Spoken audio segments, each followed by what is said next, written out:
So I'm glad to invite you for the next session on our conference, Does the Brain Stand a Chance? And we will be speaking about the II arms race in cybersecurity context. And first, before we go to the topic of finalists of the essays from the European Cybersecurity Challenge, we will have a very rare and welcome guest in the form of Stefan Dugin, the head of Cyber Peace Institute, whose mission is to promote cyber peace in cyberspace globally. Hopefully the technology is not going to fail us. Hello, Stefan. Can you hear me? Hello. Can you hear me well? I can see you for sure. Perfect. So we can hear you well. So welcome, and it's yours. Thank you very much for the invite. Apologies that I could not be with you. It would have been a real pleasure, but we had to organize differently. So thank you for giving me the chance to address the audience. And if that would be okay with you, I would just use the time as an opener for the discussion and hoping that it will give fruitful thoughts for the audience and my fellow panelists. So my name is Stefan Dugin, I'm the CEO of the Cyber Peace Institute. We are based in Geneva, NGO, non-for-profit. And if I summarize our raison d'être, it's the NGO which is supporting vulnerable communities in the cyberspace, also other NGOs, when it comes to the attacks that they are facing, being attacks from criminal groups or from state actors. If there's more question about the activities in the Institute, I can come back to that later on. But we'd like to dive into the topic. And as an opener, I thought it was good to put the discussion in the context of some misconception and misunderstanding when it comes to cyberspace, internet, cybersecurity, because the AI conversation is linked to this misconception. The first one is there's this idea that cyberspace is virtual, like the internet is somewhere out there. And that's the first big misconception. Today, cyberspace and hence so far cybersecurity is directly linked to access to food, access to water, access to energy, access to finance. We saw that during the pandemic. It allowed us to be in capacity to continue working, and thanks to this I can address you today. And more importantly, for the past 18 months, it was critical to our access to healthcare. So there's nothing virtual about cyberspace, hence there's nothing virtual about any types of attacks that are impacting cyberspace and this digitization. The second misconception is that the attacker is not a kid wearing a hoodie, hiding in a basement behind her or his computer. You know this very well. We are facing very organized criminal groups which have for years put together, and that's very important for artificial intelligence, put together a mechanism of cybercrime as a service. So they are mixing their competencies, their expertise in order to conduct attacks. And the AI scale-up is just going to worsen this model. And on the other hand, let's never forget that state actors have a huge responsibility when it comes to attacks in the cyberspace, or by conducting attack themselves, or by putting in place research and development of tools in order to facilitate attacks, and again, very relevant to the AI discussion, or being not really up to the challenge when it comes to enforcing prosecution, law enforcement and justice to go against the criminal groups. So that's the second misconception, is the attacker has nothing to do with the Hollywood image that we want to have out there. And then the last one is technology. So all of this is happening because there's a use of technology, and technology clearly, and that's a big misconception also, is not neutral. There's nothing like a neutral code, it doesn't exist. So everything is tainted with intent, with modus operandi, with a specific idea on what market to access and how to access it. And this has a clear impact on the state of play of cybersecurity across the realm. So what does this tell you and tell us about the rise of artificial intelligence and how this is shaking an already complicated situation? You all know this equation saying that in cyberspace, if you look at the one attacking and the one defending needs to be right 100% of the time, never make a mistake. But the one attacking, has only to be right once, and that's it.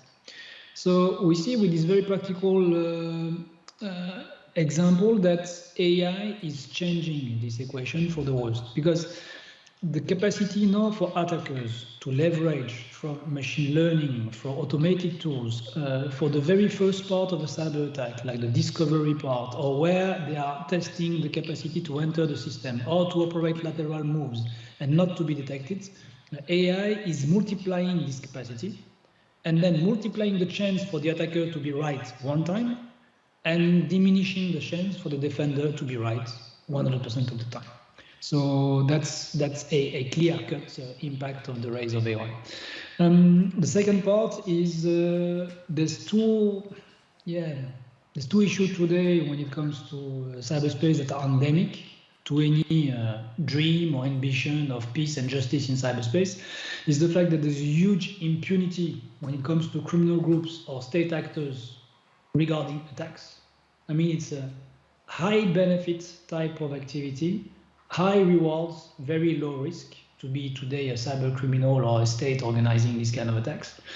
And there's very little accountability, very, very little accountability. At the end of the day, who is responsible for that?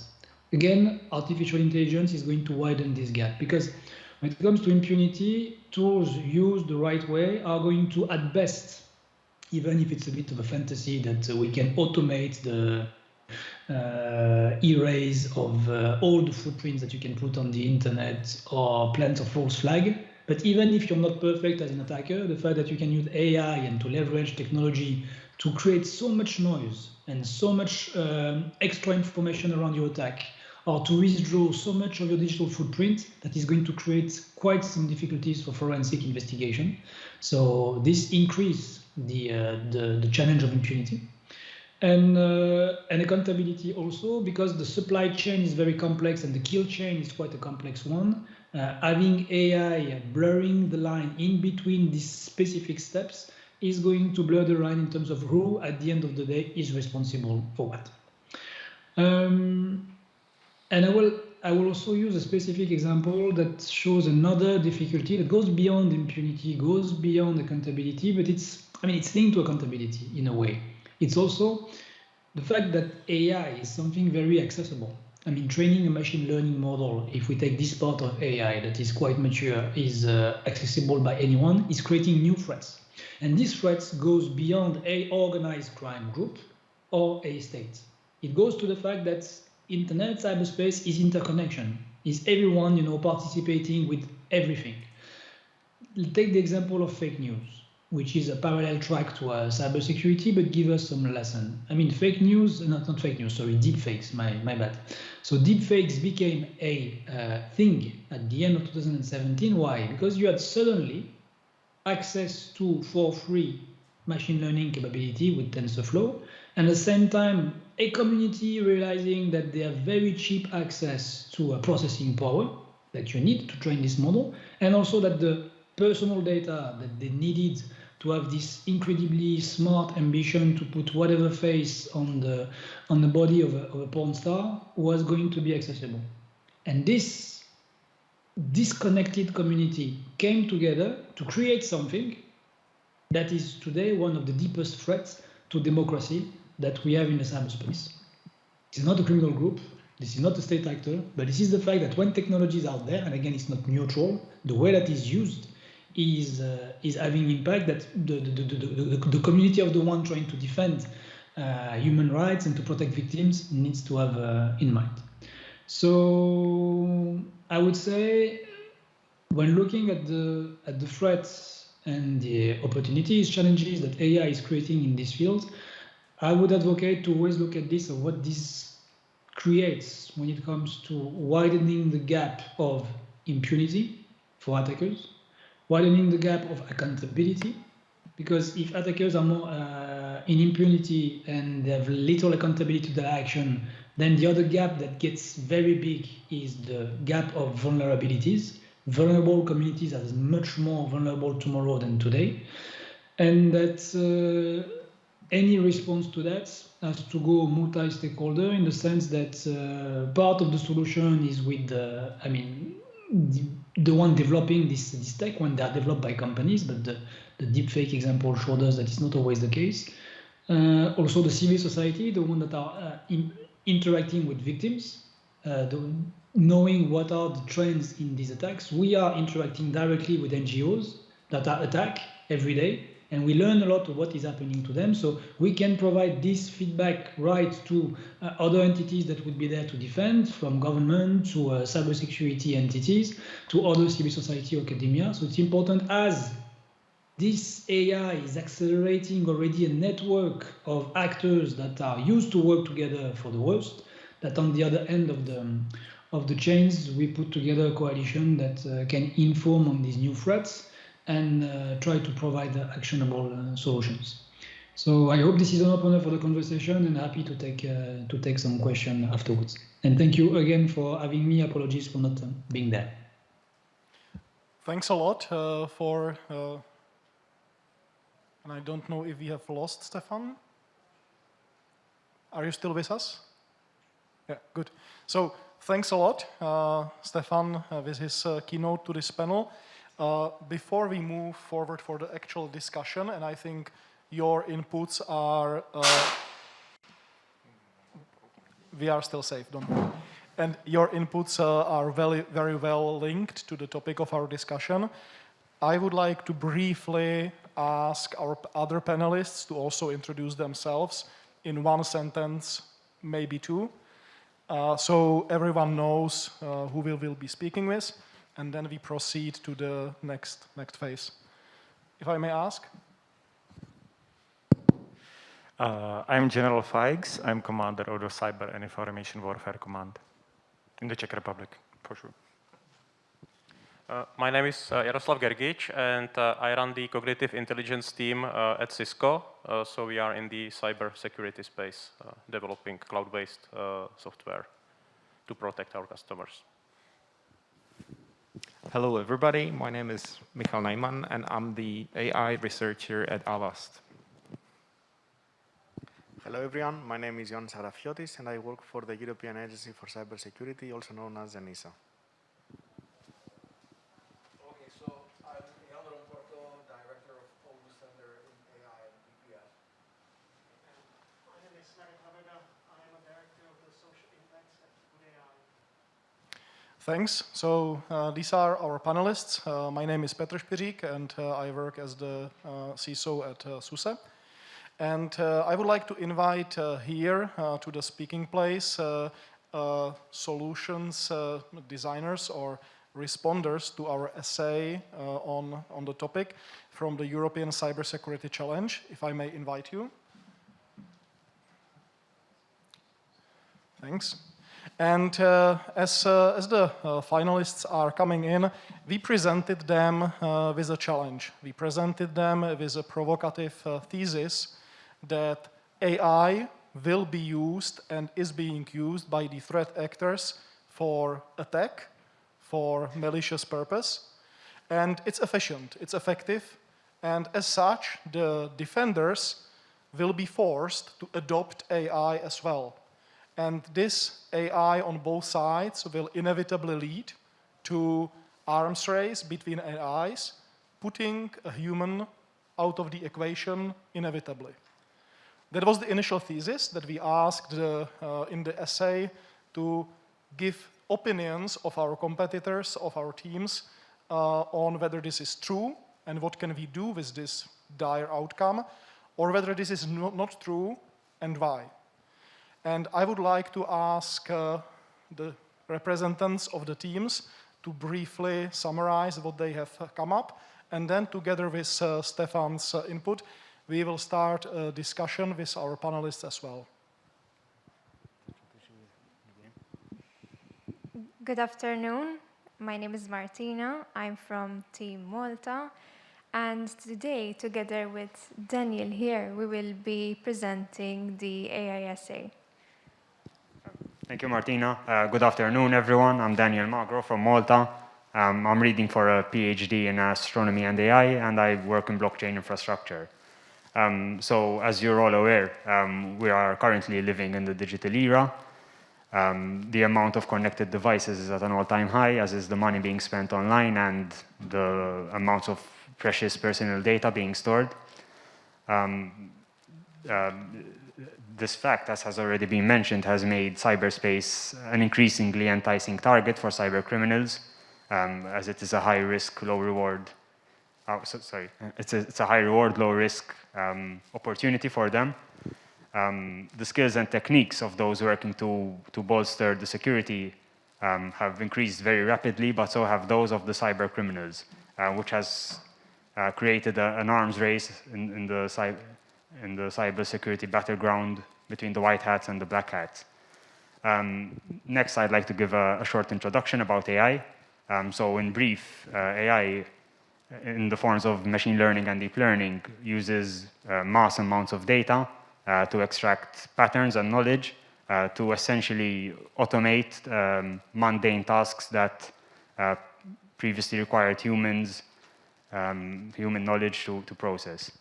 Next, I'll hand it over to Martina to talk about AI in cybersecurity attack and defense. So, on the other hand, working in cybersecurity myself, I've noticed that as corporate and governmental sectors strive to keep up with its increased importance, AI undoubtedly offered significant implications. Purely, one may look at the current state of cyberspace as a battlefield where each side is continually exploring the other and consequently is inventing new defenses or new forms of attack to combat the other. And for this reason, the battlefield is always evolving. As Daniel rightly said, the expansion of cyberspace clearly brought about new threats which have fully grown in scale, scope, and frequency. And this goes to show that more sophisticated and organized attackers continually design better and improved attacks, which was actually something that pushed security experts to the adoption of AI. As a result, AI's role in cybersecurity became progressively more relevant, as it now facilitated analyzing large amounts of data, and as a consequence, it sped up the response time.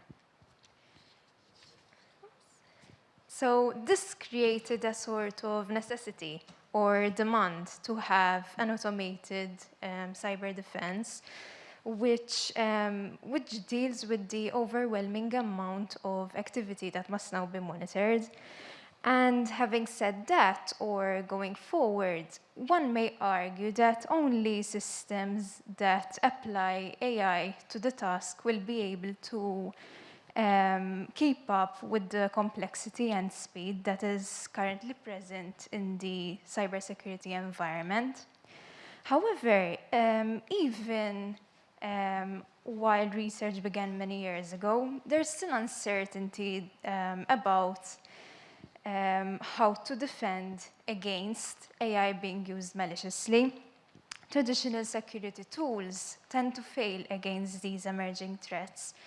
And this is mostly because AI's most significant advantages are that of being able to learn large amounts of data and adapt quickly to change. And this is mostly why attackers particularly partner with AI. They delegate all their heavy work to AI until it acquires a desired outcome. And this is possibly until a pattern has been identified or a weak point of a potential threat has been discovered. For this reason, the best strategy here is to fight fire with fire, especially when most experts argue that you cannot bring a human to a machine fight anymore. Bearing this in mind, specialists still question whether AI was the best or worst thing to ever happen to cybersecurity, especially when multiple researchers have repeatedly warned against the dangers of humanity's inability to control it. Does such possibility to automate security almost unleashes a technology to almost take away humans out of the equation. And correspondingly, this situation could easily get out of hand, even at the risk of becoming uncontrollable and dangerous. In consequence, good actors can employ different measures in the present cyber battlefield to eliminate or at least try to lessen said risk. Thank you, Martina. So to conclude, I'll be mentioning a few potential solutions to alleviate some of these problems. So first of all, a breach information sharing system should be set up between the key players in the cybersecurity space.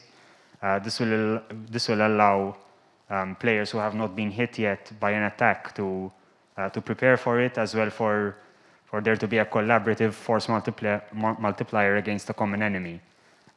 Furthermore, there should be the next generation of threat intelligence software should be built using a new paradigm. Instead of learning on historical data, it should continuously learn on the latest or real-time data, since in the space historical data gets outdated very quickly. Furthermore, those working on the defense side need to be continuously exposed to cybersecurity certification to allow them to set up systems which are more resilient to attacks. And finally, we need to always ensure that the AI built is effective, but above all else, ethical. Thank you all for your attention. Are there any questions? If I may, I will first give the word to the other essayist, and then we will use this as a background for the panel discussion with all the panelists, because I think in the discussion is where we will find the really interesting and important parts. If I may ask you, really focus on the key topics of your essay and the outcomes that you want to share with the audience. Dear ladies and gentlemen, I'm from Team Slovenia. It's actually our first time participating in this event, and I would like to thank organizers for this opportunity to present our essay.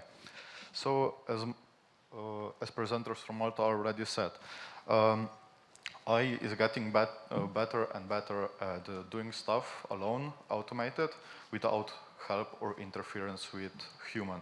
But what that means? That also means that we actually need better personnel that actually knows what AI does and how it can improve through time. AI can't work alone because AI is developed by humans, and this also means that we need new personnel, new recruitment strategies that will get more people involved in cybersecurity to prevail in cyber warfare.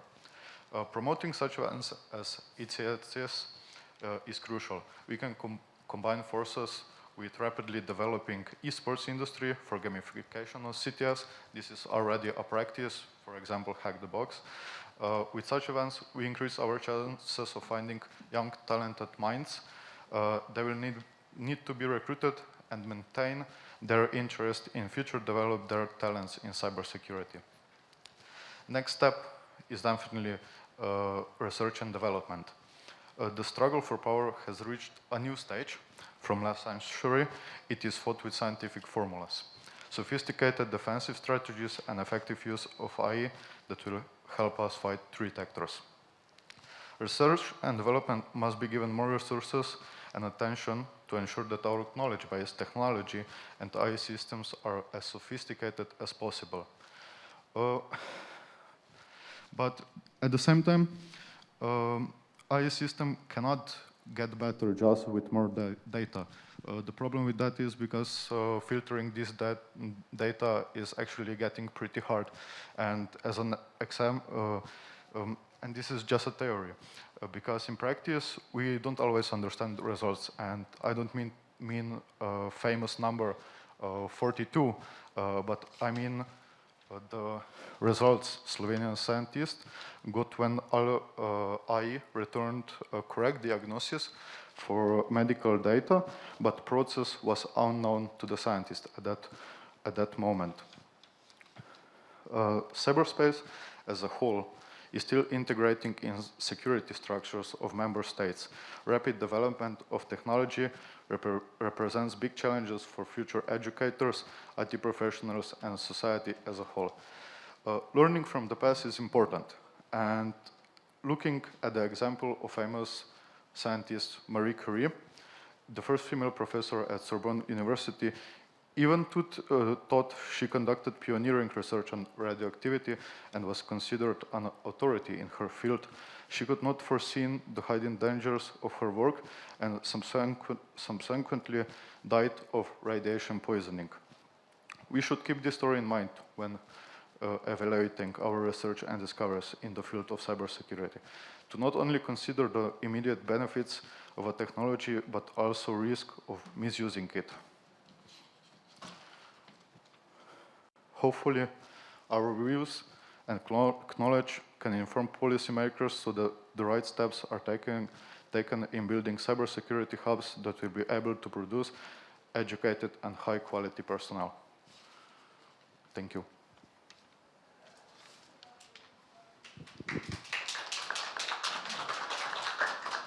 Thanks a lot to our attendees from the European Cybersecurity Challenge. I will go away from the speakers.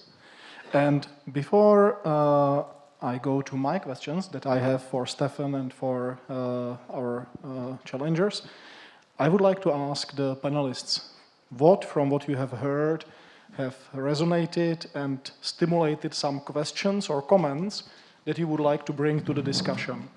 Who wants to be the first one? I have to read. It's like my job, you know. Thanks, guys, for the effort. It was quite good reading. I read it in the morning, from I think 3 o'clock in the morning until 6 o'clock. I couldn't, sleep, so it was great. What actually struck me was it's both of you papers. You always propose fire with fire, and it struck me because I have a master degree in asymmetric warfare. So fire with fire is supposed to, for me, it's a no, don't do that, wasting resources, and everything. And it's also the second part is that usually the experts are only focused on one space, which is cyberspace in our case right now.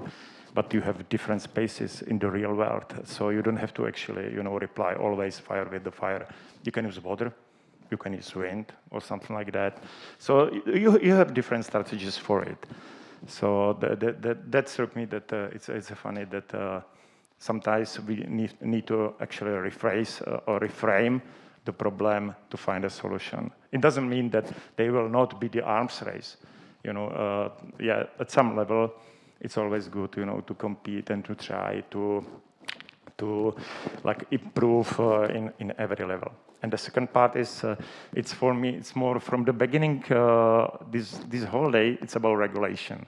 It's like at the end of every presentation is some kind of regulation. But if we regulate and just only in Europe, we just lost, the arms dilemma, the prisoners, which one says, prisoner's dilemma in the game theory is actually applied in this case, Nobody cares what we do if it's not cooperative game and everybody do it. So that's my take. Okay, thanks a lot. And I think it really well fits with what Mr. Dugin said about there are multiple levels of this threat, and it's not just about internet somewhere in the cloud, but there are physical implications, both on the impact, but also on the countermeasures that could be applied. Who else has some take on the challenges and topics that we have heard and discussed? I think there was... Thank you. So I think, thank you very much for your essays. It was a very nice read. I think one way or the other, you both touched upon the most critical challenges that we face with artificial intelligence in cybersecurity. So on one hand side, we have the use of artificial intelligence with the in defense, so how you can use artificial intelligence to support the attacks and both on host and network attacks. And on the other hand, we have the use of AI in our ordinary systems, and then we have attackers exploiting these systems. You also mentioned the fact that some of the attackers use AI in order to penetrate systems. So I think you touched upon all the different challenges in one way or the other. And what struck me as extremely odd, because you were absolutely right, were the recommendations. So of course you said something about certification, which is a huge challenge for us at the moment. We have started understanding a little bit about how AI works, and we're trying to figure out how you can explain it. First of all, what type of data we need to use, how we use the data, what does it mean to be ethical or not, and then you're talking about certification, which is extremely useful thing to have, and we have just scratched the surface of this recommendation. So it is absolutely pointing to the right direction. You also mentioned awareness, education, which is extremely important, not only to educate people on how to develop better systems, but also to educate people to have critical thinking and understand exactly how much data they share, how the data can be used, and if they read something in the news or on the media or on the internet, that it doesn't necessarily mean that it is the correct information that they get. So they need to think twice and 3 times before they try to act and react on the information that they receive. And of course, the other thing that you mentioned is that we need to start using artificial intelligence when we're defending our systems. And this is something that it is in huge demand at the time being, from security operations centers, from CERTs, that we will have to find a way to automate certain responses and to automate the way that we detect different attacks. And whether that will be with specific types of AI or not, it remains to be seen. But once again, congratulate for your recommendations. I think they all point to the right direction. Thank you. So for me, while reading the input for the thesis and also for kind of like reading the papers, what struck me as missing was kind of like a time frame, right? Because yes, AI and kind of like it's hard to speculate like if at some distant future AI will fight AI. To be honest, I see being AI used very often today. It sounds more fancy than machine learning or whatever, or than expert system, right? But my experience is that I think we are not there yet. I think even the best kind of things we consider AI are still kind of advanced forms of machine learning. The machines are pretty dumb. They can process large amounts of data, draw conclusions based on learned patterns, but I haven't seen any kind of intelligence, right? Even like compared to other living, forms on the earth. So to me, and for me personally, it's really kind of the challenge is to get from ML, and kind of like today's ML-powered systems are pretty sophisticated.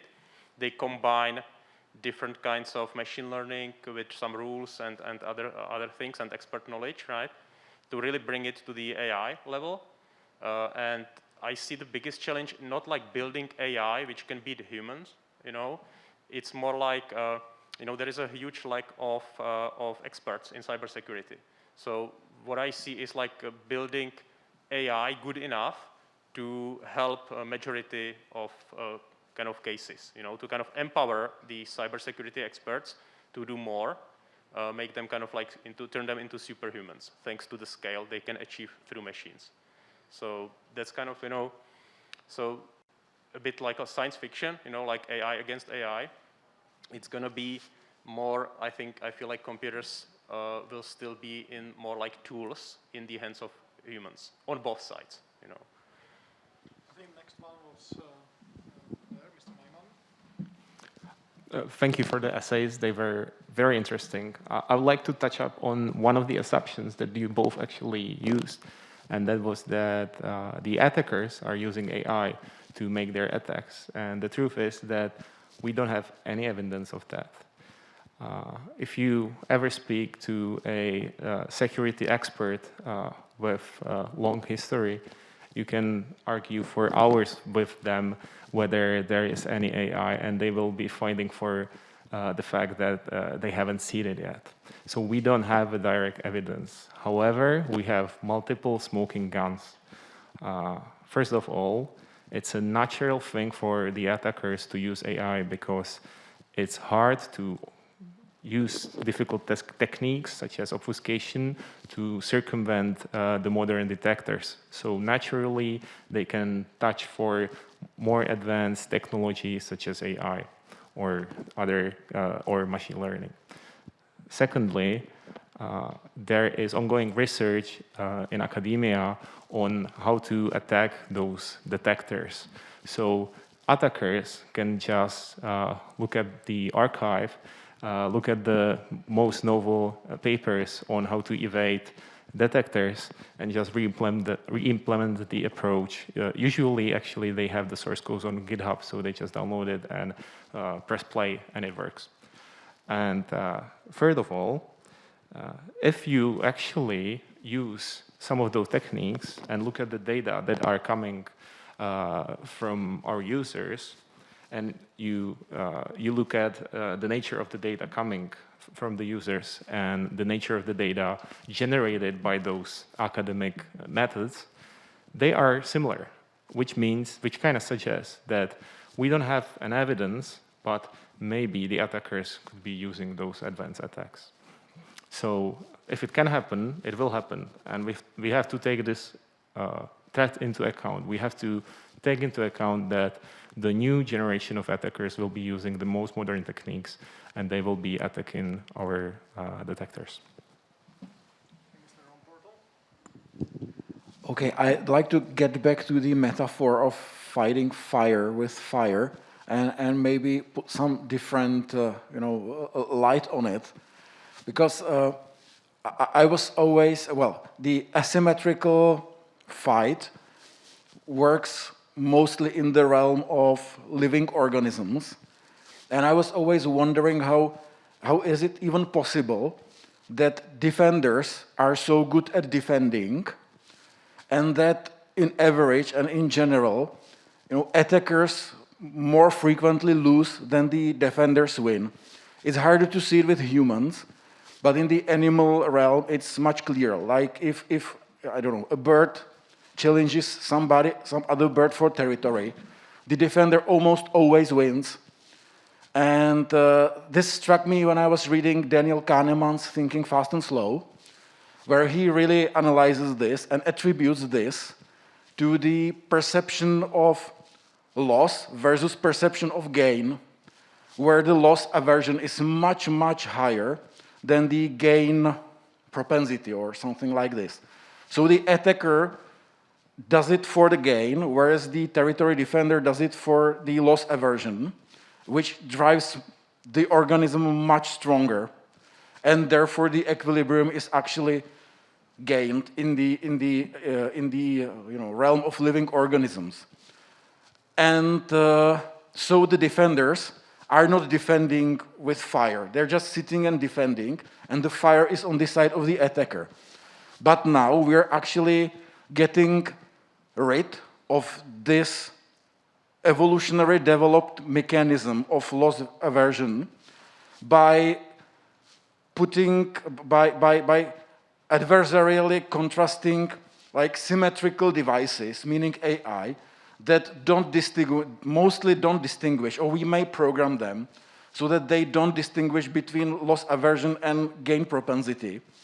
And therefore, maybe I'm not saying that I'm sure, but it could cause that the only way how to proceed then is really to fight fire with fire, because we don't have that kind of asymmetry in the loss function aversion in the case of AI.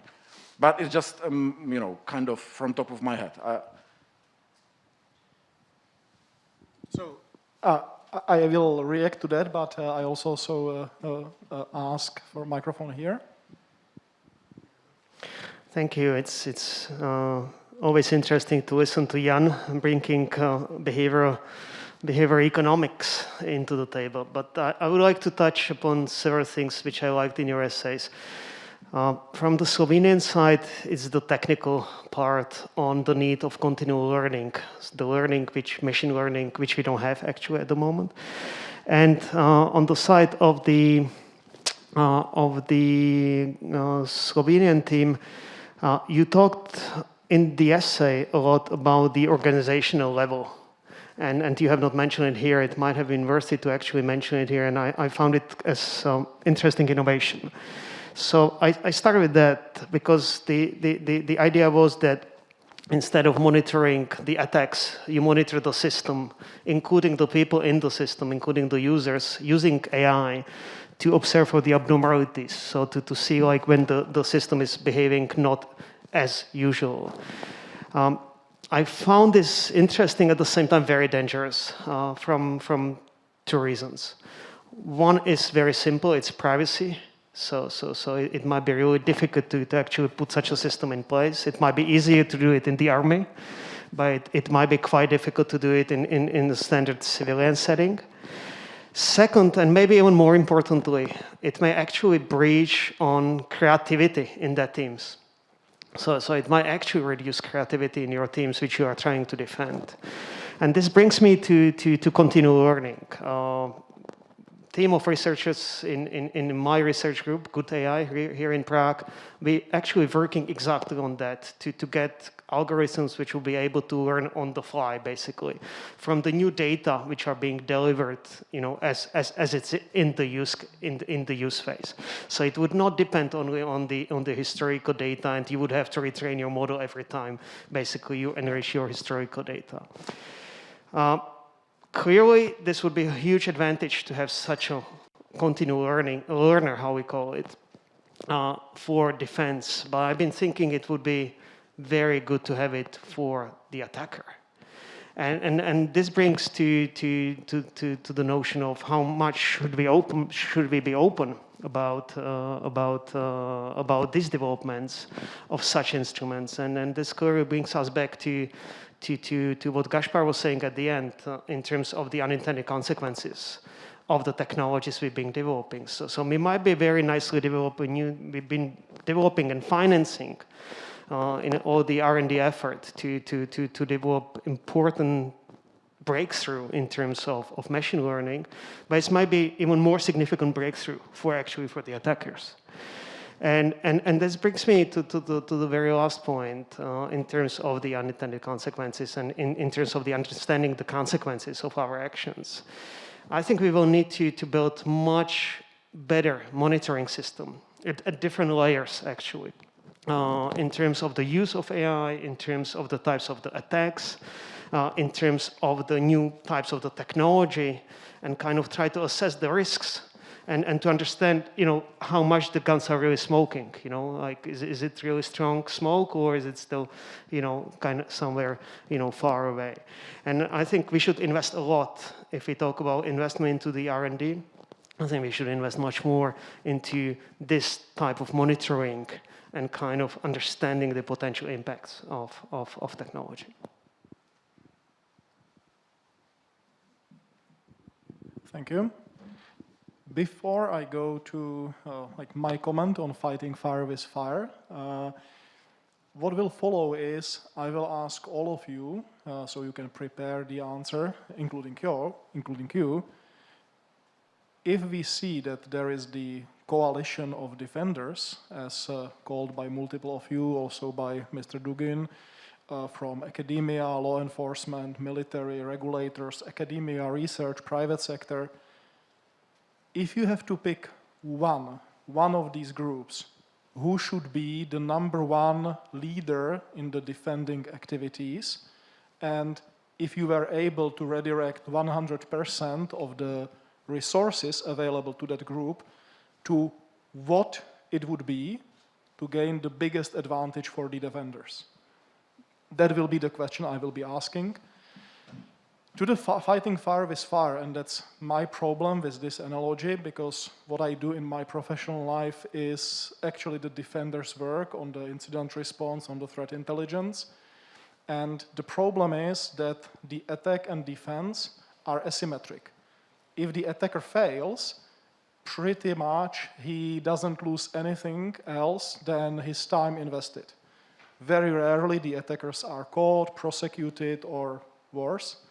So for attacker, trying the attack and failing means just a waste of resources. For the defender, if I defend and overdo my defense or do some mistake during my defense, I can actually damage myself. And this goes to the loss aversion that you mentioned. So I'm not only defending against the attacker, I'm also defending on me damaging myself. And that's a double pressure on the defenders, and also the reason why I would not go for deploying the same level of performance or aggressiveness on the attack as well as on the defense. Because the false positive ratio for the defender could have much higher consequences than for the attacker. That's my strong issue with this fighting fire with fire. So you had your time to think, so who wants to take the first chance to answer the question of who should lead the coalition of defenders, who is like, should bring the most weight on their shoulders, and what should be in the short term the primary allocation of resources to that would bring the advantage of the defenders on their ground. Okay? So I think, there shouldn't be a single body like that. And I think it's already happening today, because if you look at cyber defense, there is already threat intelligence exchange, there are already threat intelligence exchanges, and these are on multiple layers. It's on the governmental layer, then in the industry, there are industrial bodies where they exchange threat intel specific for that particular industry, and so on and so forth. There could be, a lot done in automation of that and kind of like building tools, but the actual intelligence exchange, it's already happening. We can improve upon it, and I think it's best way to fight. At the same time, it can be dangerous, right? I spoke to one of the customers regarding intelligence sharing, and they explained me why they couldn't share all intel, right? Because if they share sensitive intel, they will essentially show the attackers what they know. So you will always have some intelligence which you don't share, because you would essentially expedite the innovation on the attacker side. So but this is nothing new or nothing specific to cyber warfare. This is through the human history, of warfare. It's still kind of common, the information part of it. For me, it's easy, because it will be a tricky answer, because when you say defend, in our legal system, it's army. Everything is security, or something like protection. But when you say defend, it's actually use of force to somebody do it. So it's in the army. So in this case, it would have to be the army. It's like, it's a legal obligation to do it for me. Everything else, I just agree with everything. It wouldn't be easy, but if the question was set up like 100% and you said defense, it's easy, this case. Yeah, I will take it from a very different angle. In my point of view, it would be someone who is able to assess different trade-offs. And you just pointed to one of the trade-offs, but there are many more trade-offs in place, and that was one of the things I wanted to talk about as well. So for me, someone who is able to identify the trade-offs, then to assess different costs and benefits of different types of actions and their impacts. So to understand the trade-offs in terms of their impacts. So for example, you increase security, but you decrease performance. You increase sharing, but you increase the vulnerability and speed of innovation on the other side. You increase surveillance, you decrease privacy and potentially creativity. So the one who should be defending should be able to assess all these trade-offs in terms of the impact on the organization, on the entity in general he is in charge of. So it might be a group of people, but at the end it will be a person. It will be one person who will sign that order and who will sign the whole kind of response and the whole strategy, which the response will be part of. So what is really important here is this is nothing new, as has been said. We've been facing this all the time, but it's changing because of mainly 2 points. One is automation, and we discussed this in our paper on super labor, like number of things you will be able to automate. It's kind of like software robots, for example, but other tools. So automation, which allows you for the scaling of the thing. And the second is speed. And then it will be really important someone who as well understands these 2 points, how they're actually related to the current technology. So this is new here. So maybe I will ask if some of our essayists wants to take now, so don't having the pressure of being the last.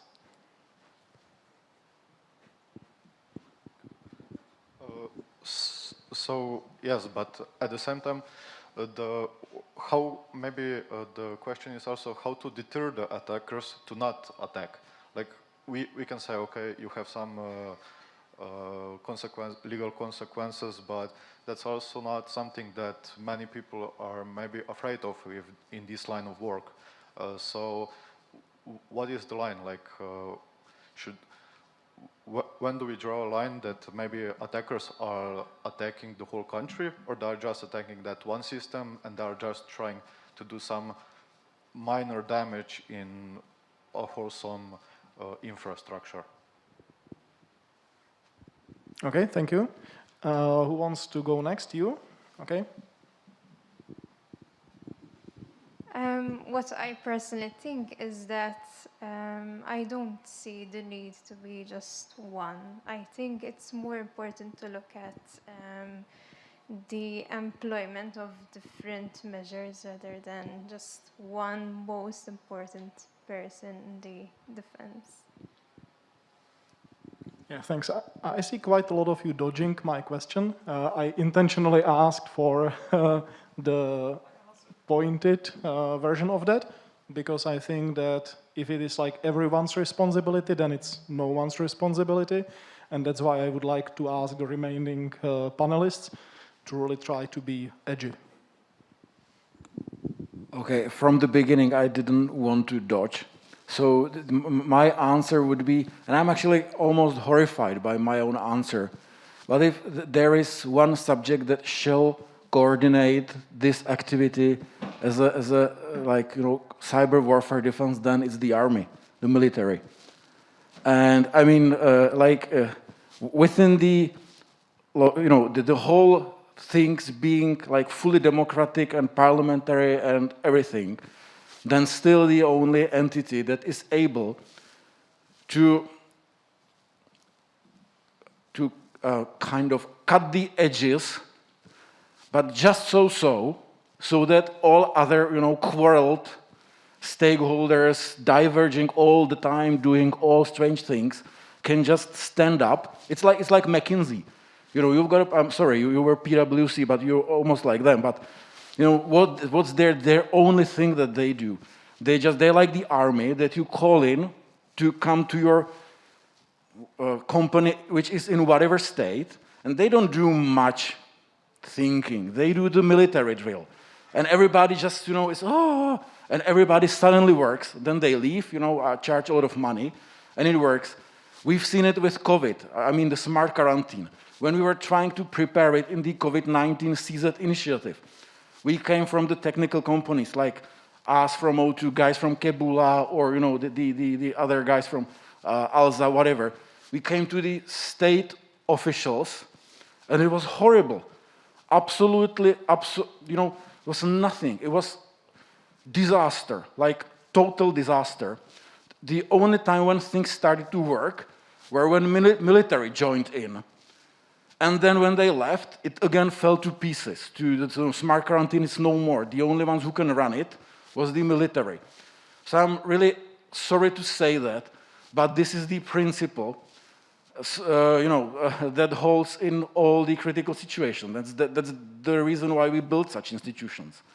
But I don't want really some kind of military, coup, so just to be sure.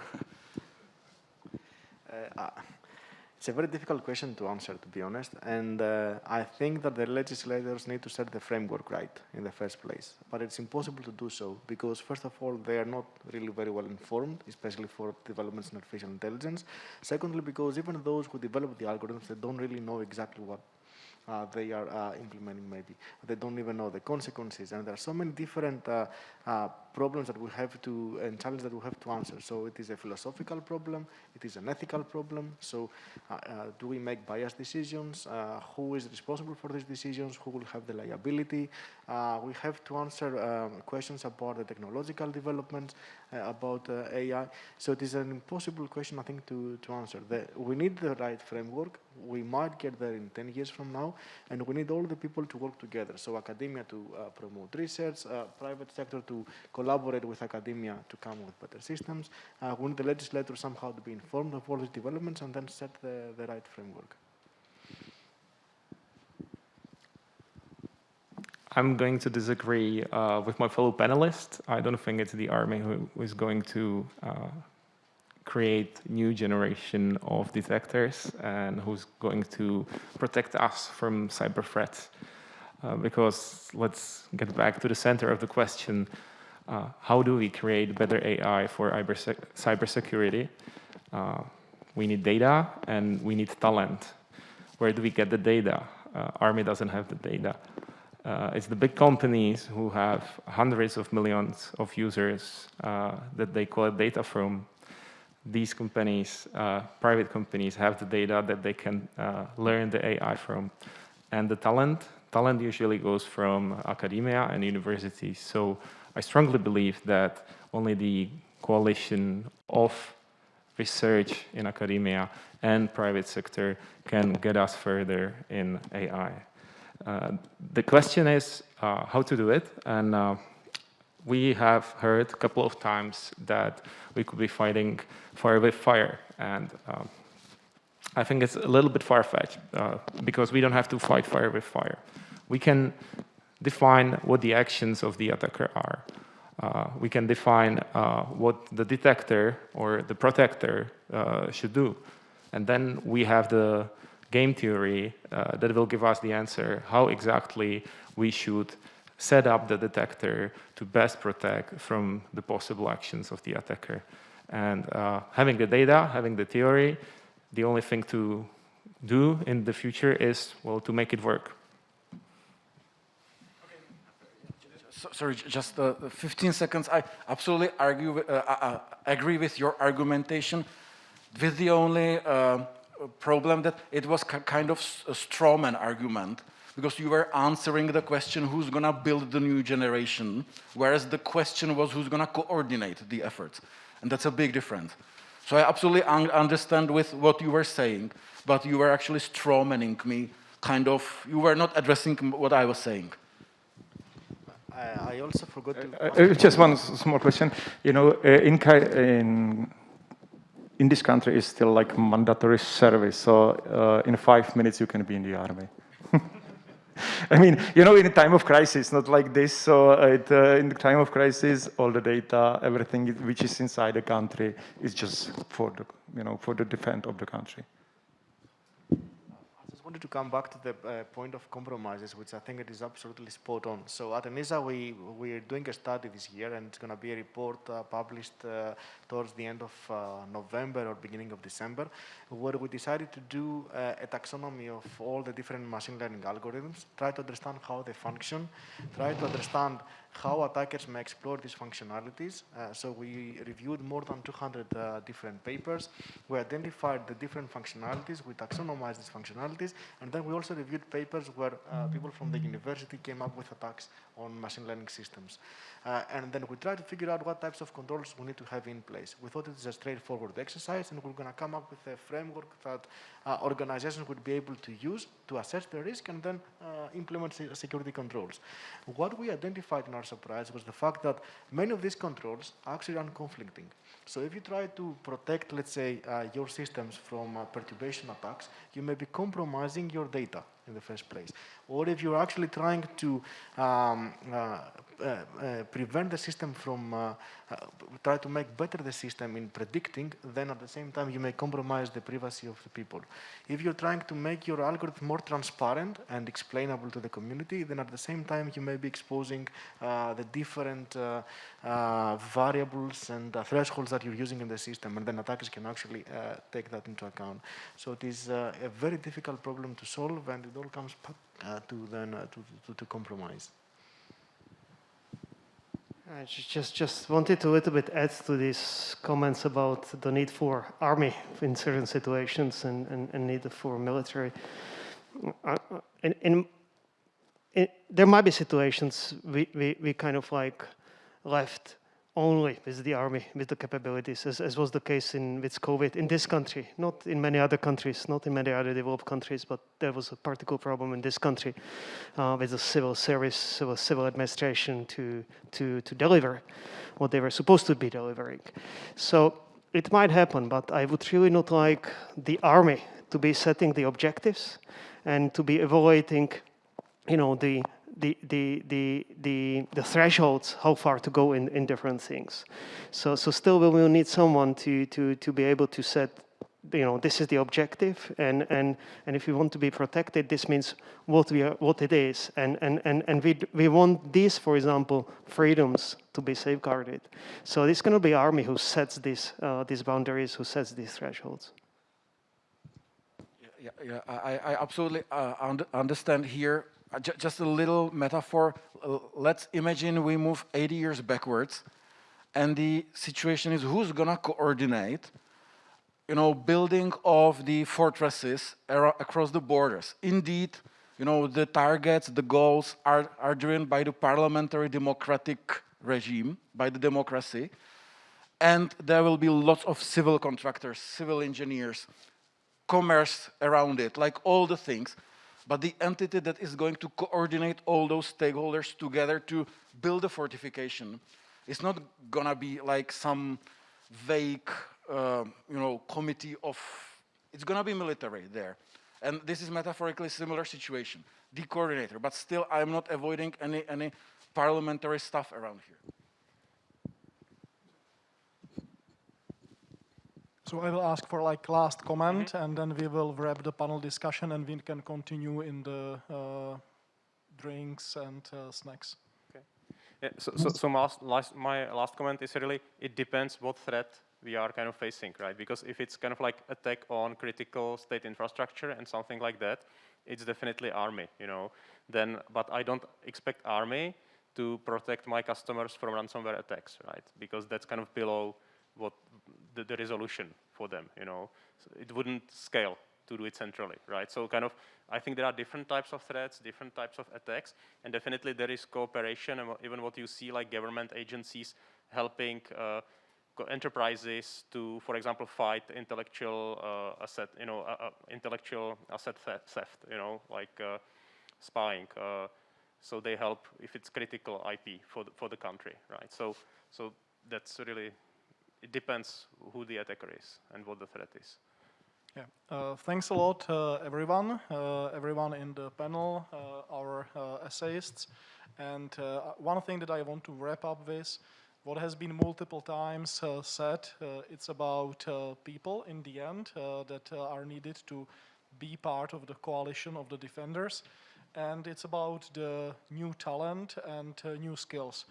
And that's why I think the European Cybersecurity Challenge and your participation in it is actually the sign of the better tomorrows, because if it would be just us and no one else, no one younger, then quite soon we will have even bigger problem than we have right now. So thank you for your submission, for your essays, for your courage. Job well done. Thanks to our panelists. And I think, as I said, anyone wants to continue outside, we can over the snacks in the breaks. Thank you.